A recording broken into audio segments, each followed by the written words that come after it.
சிதம்பரம் அருகே வான வேடிக்கைகள் தயாரிக்கும் கொட்டறையில் ஏற்பட்ட வெடிவிபத்தில் ஒரு பெண் பரிதாபமாக உயிரிழந்தார். கடலூர் மாவட்டம் சிதம்பரத்தை அடுத்த முட்லூர் அருகே பெரிய குமட்டி என்ற கிராமத்தில் சுப்பிரமணியம் என்பவருக்கு சொந்தமான வான வேடிக்கைகள் தயாரிக்கும் கொட்டறை செயல்பட்டு வருகிறது. இதில் திடீரென ஏற்பட்ட வெடிவிபத்தில் லதா என்ற ஊழியர் சம்பவ இடத்திலேயே உடல் சிதறி உயிரிழந்தார். மேலும் 6 பேர் படுகாயமடைந்த நிலையில் சிகிச்சைக்காக அரசு மருத்துவமனைக்கு அனுப்பி வைக்கப்பட்டுள்ளார். இதுகுறித்து பரங்கிப்பேட்டை போலீசார் விசாரணை மேற்கொண்டு வருகின்றனர். முதற்கட்ட விசாரணையில் அதிக அளவில் வெடிபொருள் சேமித்து வைத்திருந்ததால் இந்த விபத்து ஏற்பட்டதாக தெரியவந்துள்ளது.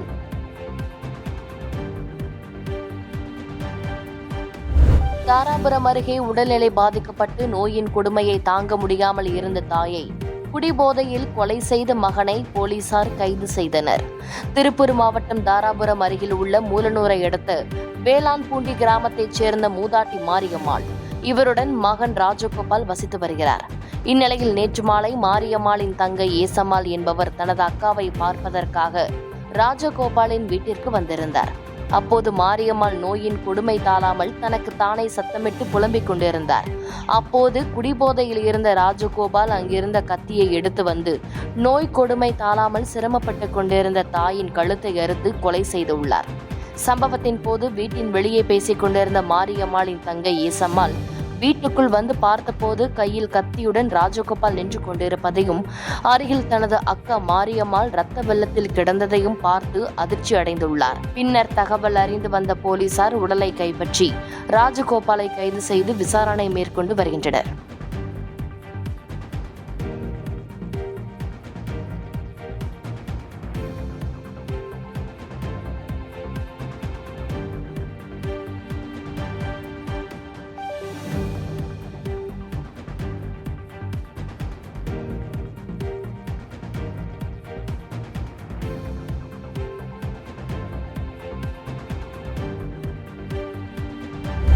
குரூப் 1A முதல்நிலை தேர்வு முடிவுகள் 2 மாதங்களில் வெளியிடப்படும் என டிஎன்பிஎஸ்சி தலைவர் பிரபாகர் தெரிவித்துள்ளார்.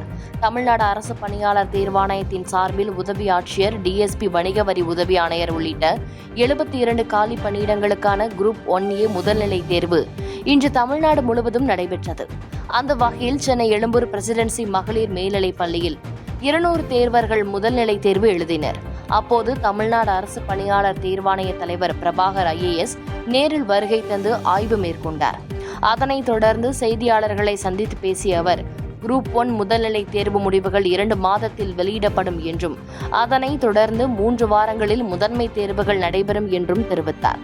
கடந்த ஆண்டு 10,701 பேருக்கு வேலைவாய்ப்பு வழங்கப்பட்டுள்ள நிலையில் இந்த ஆண்டு 12,231 நபர்களுக்கு வேலைவாய்ப்புகள் வழங்கப்பட உள்ளது என்றார். இந்த தேர்வுகளுக்கான முடிவுகள் ஒரு 2 மாதத்தில் வெளியிடப்படும். 2 மாதத்துக்குள்ளாக வெளியிடப்பட்டு அடுத்து மெயின் தேர்வு அதிலிருந்து ஒரு 3 மாதத்துக்குள்ள நடைபெறும். 2 மந்த்ஸ்க்குள்ள எனிடே. ஆமாம், 2 மாதத்துக்குள்ள வெளியிடப்படும். அதுக்கப்புறம் 3 மாதத்தில் மெயின் தேர்வு நடைபெறும். இந்த தேர்வில் மொத்தம் 72 பணிகள், இன்று 72 போஸ்ட் இருக்குது. இந்த தேர்வில் deputy collector 28 post, DSP 7 post, assistant commissioner commercial taxes 19 post, அப்புறம் AD rural development, district employment officer, AC labour, assistant conservator of forest உள்ளிட்ட பல பதவிகள் இதில் இருக்குது. தமிழ்நாடு அரசு பணியாளர் தேர்வாணையம் இருந்துட்டு மொத்தம் இதுவரைக்கும் கடந்த ஆண்டில் 10,701 பேருக்கு வேலைவாய்ப்பு கொடுத்துருக்குது. இந்த ஆண்டு ஜனவரியிலிருந்து இன்று வரைக்கும் ஏறக்குறைய 10,227 பேருக்கு வேலைவாய்ப்பு வழங்கப்பட்டுள்ளது. இப்போ நம்ம இனிமே அறிவிக்கக்கூடிய தேர்வுகள், இப்போ நடந்து கொண்டிருக்கிற தேர்வுகள் இதெல்லாம் முடிந்து ஏறக்குறைய இன்னும் ஒரு 12,231 பேருக்கு நம்ம வேலைவாய்ப்பு வழங்க வாய்ப்பு இருக்கிறது. கோயிலில் குடமுழுக்கு விழா தமிழில் நடத்த வேண்டும் என்று பக்தர்கள் முடிவு செய்ய வேண்டும். அரசியல்வாதிகள் அதை முடிவு செய்ய முடியாது என சீமானுக்கு கனிமொழி MP பதிலடி கொடுத்துள்ளார்.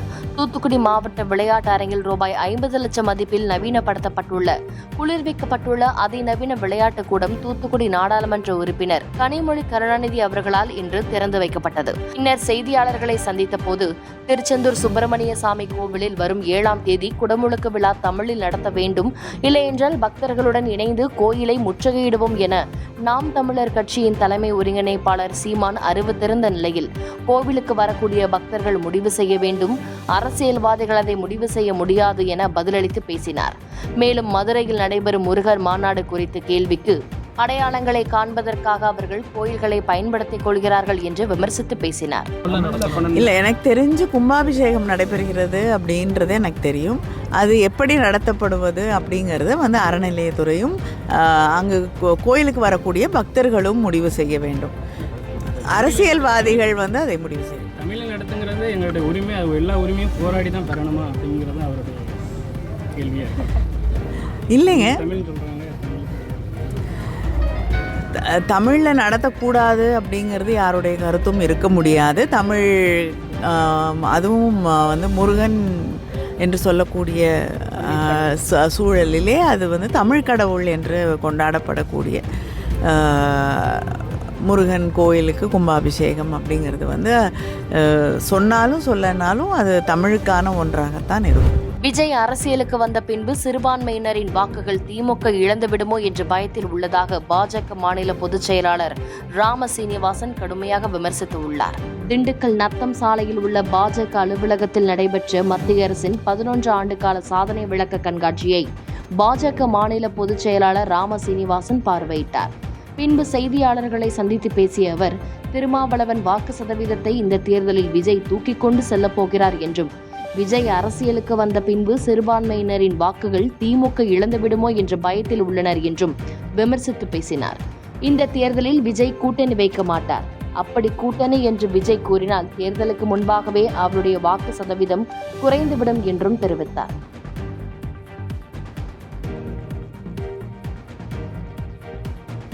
எம்நாடு தொலைக்காட்சி செய்தி வெளியிட்டதை அடுத்து புதிய பாதாள சாக்கடை மூடியை நகராட்சி ஊழியர்கள் அமைத்தனர். பெரம்பலூர் மாவட்டம் அரசு மருத்துவமனை அருகே சாலையில் பாதாள சாக்கடை சேதமடைந்து திறந்து கிடந்த நிலையில் வாகன விபத்து ஏற்படும் அபாயமும், அருகில் பள்ளி இருப்பதால் அசம்பாவிதம் ஏற்படும் அபாயமும் இருந்தது. இதனைத் தொடர்ந்து நமது எம்நாடு தொலைக்காட்சி பாதாள சாக்கடை மூடி சேதம் குறித்து செய்தி வெளியிட்டதை அடுத்து பெரம்பலூர் நகராட்சி சார்பில் எச்சரிக்கை பலகை கூட இல்லாமல் இருந்த இடத்தில் முதலாவதாக பேரிகார்டு அமைக்கப்பட்டு நகராட்சி பணியாளர்கள் புதிய பாதாள சாக்கடை மூடி வைத்து சரி செய்தனர்.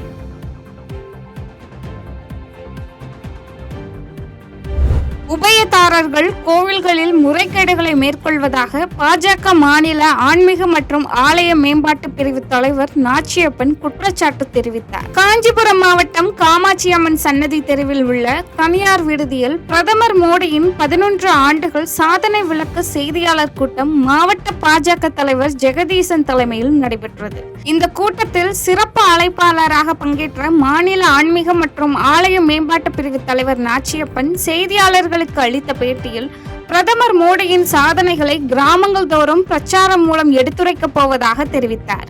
மேலும் கோவில் பணிகள் முழுவதும் உபயதாரர்கள் மூலம் நடைபெறும் நிலையில் அவர்கள் கோவில்களில் உள்ள உண்டியலில் பணம் எடுப்பது, சிலைகளை திருடுவது உள்ளிட்ட முறைகேடுகளில் ஈடுபட்டதாகவும் குற்றம் சாட்டினார். கும்பாபிஷேகம் எப்படி நடக்குதுன்னா, பக்தர்கள் அவங்க கொடுக்குற ஸ்பான்சர்ஷிப்பை வச்சுதான் பண்றாங்க. ஃபார் எக்ஸாம்பிள், இப்ப ஏகாம்பரேஸ்வரர் கோவில் எடுத்துங்க, நீங்க அதுல ஒருத்தருக்கு கரண்ட் வேலை செய்யறதுக்கான ஒரு செலவு இருக்கு, அதுக்கு ஒரு 50 லட்சம் ரூபா வேணும். சுத்தி இருக்க கல்லை பராமரிப்பு பண்றதுக்கு, கல் சிலைகள்லாம் சரி பண்றதுக்கு ஒரு 30 லட்சம் ரூபா வேணும். மின்சார அலங்காரத்துக்கு இவ்வளவு வேணும். இப்படி ஒவ்வொன்றா அவங்க லிஸ்ட் போட்டு வச்சிருக்காங்க, பெயிண்டிங்க்கு எவ்வளவு வேணும்னு. ஆனா இது அத்தனையும் அறநிலையத்துறை செலவு பண்றது கிடையாது. ஒவ்வொரு ஸ்பான்சரை பிடிச்சி அந்த ஸ்பான்சர் செலவு பண்றாங்க. அறநிலையத்துறையோட வேலை கோவில்ல இருக்க பணத்தை எடுக்கிறதும், அங்க இருக்க சிலைகளை திருடுறதும், கோவில் உண்டியல்ல முறைகேடு பண்றதும், நகைகளை சூறையாடுவதும், மிஸ்மேனேஜ்மெண்ட் பண்றது மட்டும்தான் அறநிலையத்துறை நான் சொல்லிக்கிறேன்.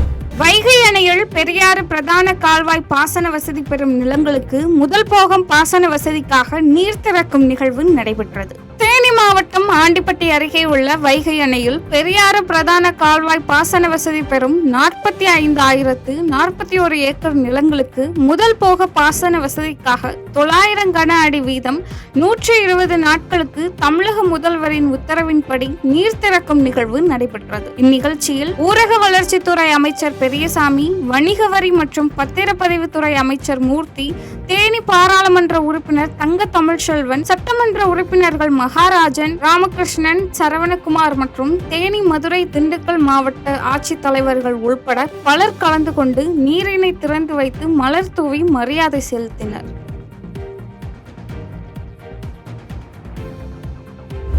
கோவை மாணவி நீட் தேர்வு குளறுபடி குறித்து அதிகாரிகளுடன் ஆலோசித்து முடிவெடுக்கப்படும் என அமைச்சர் சுப்பிரமணியம் செய்தியாளர்களிடம் தெரிவித்தார். கோவை மாவட்டம் அரசு மருத்துவமனையில் பல்வேறு பிரிவுகளை மருத்துவ மற்றும் மக்கள் நல்வாழ்வுத்துறை அமைச்சர் சுப்பிரமணியம் திறந்து வைத்தார். இதனைத் தொடர்ந்து அவர் செய்தியாளர்களுக்கு அளித்த பேட்டியில் வளர்ச்சி குறைபாடு உள்ள குழந்தைகளுக்கு வளர்ச்சி ஹார்மோன் மருந்து வழங்கும் திட்டம் முதல் கட்டமாக 13.25 கோடி ரூபாய் மதிப்பீட்டில் கோவையில் தொடங்கப்பட்டுள்ளதாக தெரிவித்தார். இதனைத் தொடர்ந்து நீட் தேர்வு குறித்து செய்தியாளர்கள் கேட்ட கேள்விக்கு நீட் தேர்வுக்கு விலக்கு அளித்து தீர்வு காண்பதற்காக தமிழக முதலமைச்சர் பல்வேறு சட்ட மற்றும் மக்கள் போராட்டங்களை முன்னெடுத்து வருவதாகவும் கோவையில் வசிக்கும் திருநெல்வேலி மாணவி நீட் தேர்வு முடிவுகளில் ஏற்பட்ட குளறுபடிக்கு அதிகாரிகளுடன் கலந்தாலோசித்து நடவடிக்கை எடுக்கப்படுவதாகவும் தெரிவித்தார். இது நேஷனல் டெஸ்டிங் ஏஜென்சி நீட்டுங்கிற அந்த அமைப்பு பண்றது. இது நீங்க சொல்லியிருக்கிறத அப்ப நாங்களும் செக்ரட்டரி மூலமா அவங்களுக்கு கடிதத்தின் வாயிலா இதுல இருக்கிற குளறுபடிகள் எதனால் ஏற்பட்டது என்கின்ற விவரத்தை கேட்டறிவோம். கல்லூரி மாணவ மாணவியர்கள் பயன்பெறும் வகையில் திருவெரும்பூர் தொகுதி பொன்மலைப்பட்டியில் அமைச்சர் புதிய பேருந்து வழித்தடத்தை துவக்கி வைத்தார். திருச்சிராப்பள்ளி மாவட்டம் திருவெரும்பூர் வட்டம் பொன்மலைப்பட்டியில் பள்ளி கல்லூரி மாணவ மாணவியர்கள் பயன்பெறும் வகையில் மற்றும் பொதுமக்கள் நேரடியாக மத்திய பேருந்து நிலையம் மற்றும் சத்திர பேருந்து நிலையம் செல்வதற்கு ஏதுவாக மகளிர் விடியல் பயண புதிய பேருந்து வசதியினை அமைச்சர் அன்பில் மகேஷ் பொய்யாமொழி கொடியசைத்து தொடங்கி வைத்தார். அதனைத் தொடர்ந்து பேருந்தில் பயணச்சீட்டு எடுத்து சிறிது தூரம் பயணம் செய்தார். இந்நிகழ்ச்சியில் திருச்சிராப்பள்ளி மண்டல பொது மேலாளர் சதீஷ்குமார், மாமன்ற உறுப்பினர்கள் உள்ளிட்ட பலர் கலந்து கொண்டனர்.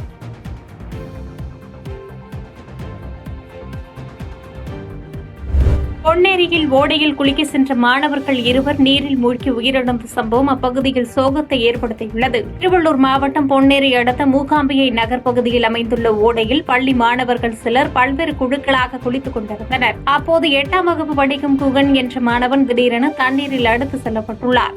இதனை கண்ட மற்றொரு குழுவை சேர்ந்த 11ஆம் வகுப்பு படிக்கும் நிஷாந்த் என்ற சிறுவன் உடனடியாக தண்ணீரில் குதித்து குகனை காப்பாற்ற முயன்றுள்ளார். இதில் நிஷாந்தும் தண்ணீரில் அடித்து செல்லப்பட்டு மாயமானார். இதுகுறித்து அப்பகுதி மக்கள் அளித்த தகவலின் பேரில் சம்பவ இடத்திற்கு வந்த தீயணைப்பு வீரர்கள் மாயமான 2 சிறுவர்களை சடலமாக மீட்டனர். இதனைத் தொடர்ந்து பொன்னேரி காவல்துறையினர் இருவரது சடலங்களையும் கைப்பற்றி பிரேத பரிசோதனைக்காக மருத்துவமனைக்கு அனுப்பி வைத்து விசாரணை மேற்கொண்டு வருகின்றனர்.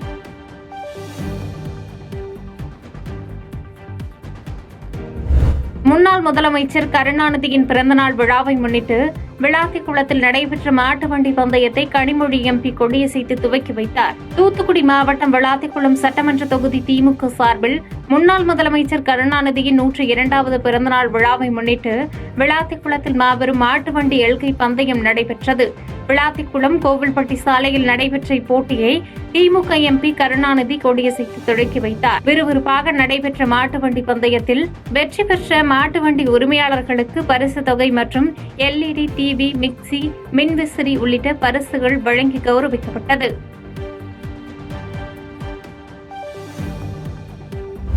பாஜக நடத்தும் முருக பக்தர்கள் மாநாட்டையொட்டி எவ்வித கலவரமும் நடைபெறாமல் தடுக்க மாநில அரசு முன்னெச்சரிக்கை நடவடிக்கை எடுக்க வேண்டும் என்று மார்க்சிஸ்ட் கம்யூனிஸ்ட் கட்சியின் செயலாளர் சண்முகம் வலியுறுத்தியுள்ளார். மத்திய பாஜக அரசின் மக்கள் விரோத, தொழிலாளர் விரோத கொள்கைகளை கண்டித்தும் மாநில அரசு துறைகளில் உள்ள காலி பணியிடங்களை நிரப்ப வேண்டும் உள்ளிட்ட பல்வேறு கோரிக்கைகளை வலியுறுத்தி மார்க்சிஸ்ட் கம்யூனிஸ்ட் கட்சி சார்பில் தமிழகம் முழுவதும் ஜூன் 11 முதல் 20ஆம் தேதி வரை பிரச்சாரம் நடைபெறுகிறது. அதன் ஒரு பகுதியாக வடசென்னை திருவொற்றியூரில் நடைபெற்ற மக்கள் சந்திப்பு பிரச்சார இயக்கத்தை தொடங்கி வைத்து மாநில செயலாளர் சண்முகம் செய்தியாளர்களை சந்தித்து பேட்டியளித்தார். அப்போது பேசிய அவர், பாஜக மத விழாக்களை, பண்டிகைகளை சிறுபான்மை மக்களுக்கு எதிராக, இஸ்லாமிய மக்களுக்கு எதிராக பயன்படுத்துவதை தான் நோக்கமாக கொண்டுள்ளார்கள்.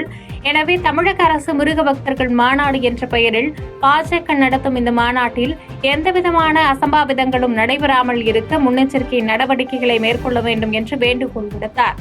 மேலும் ஆன்மீக மாநாடு என்ற பெயரில் நடைபெறும் அரசியல் மாநாட்டை உண்மையான முருக பக்தர்களும் தமிழக மக்கள்களும் புறக்கணிக்க வேண்டும் என்று வலியுறுத்தி பேசினார்.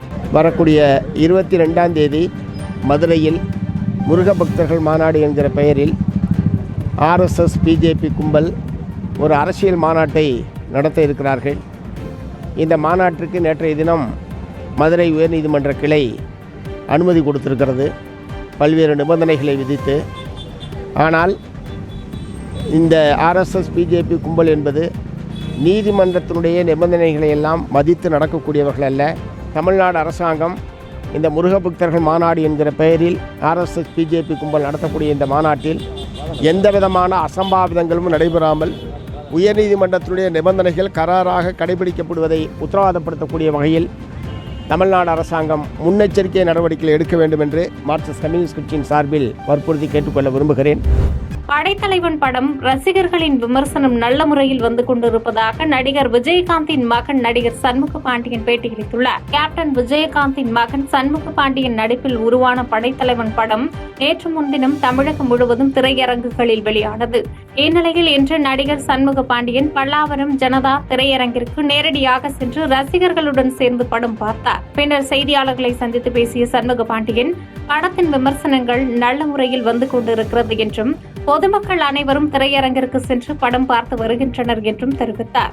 மேலும் அடுத்தபடியாக பொன்ராம் சார் இயக்கத்தில் நடிக்க உள்ளதாகவும் அடுத்தடுத்த படங்கள் குறித்தும் விரைவில் தெரிவிப்பேன் என்று குறிப்பிட்டு பேசினார். இப்ப அடுத்தது வந்து பொன்ராம் சாரோட படம் பண்றேன், உங்களுக்கே தெரியும் கொம்பு சேவி. அது வந்து பொன்ராம் சார் எப்படி பண்ணுவாருன்னு உங்களுக்கு தெரியும். அவருக்குன்னு ஒரு ஸ்டைல் இருக்கு, அந்த ஸ்டைல்ல தான் படம் வரும். அடுத்தடுத்து நான் என்ன மாதிரி படம் பண்றேன்ட்டு நான் கூடிய சீக்கிரம் அறிவிப்பேன். செய்திகளை உடனுக்குடன் தெரிந்து கொள்ள கீழ்கண்ட கேபிள் மற்றும் டிடிஎச் நெட்வொர்க்குகளில் எம்நாடு செய்தி தொலைக்காட்சியை காணுங்கள்.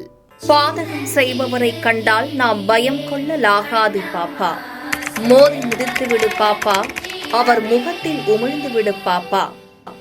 அண்மை செய்திகளை உடனுக்குடன் தெரிந்து கொள்ள இணைந்திருங்கள் எம்நாடு தொலைக்காட்சியுடன்.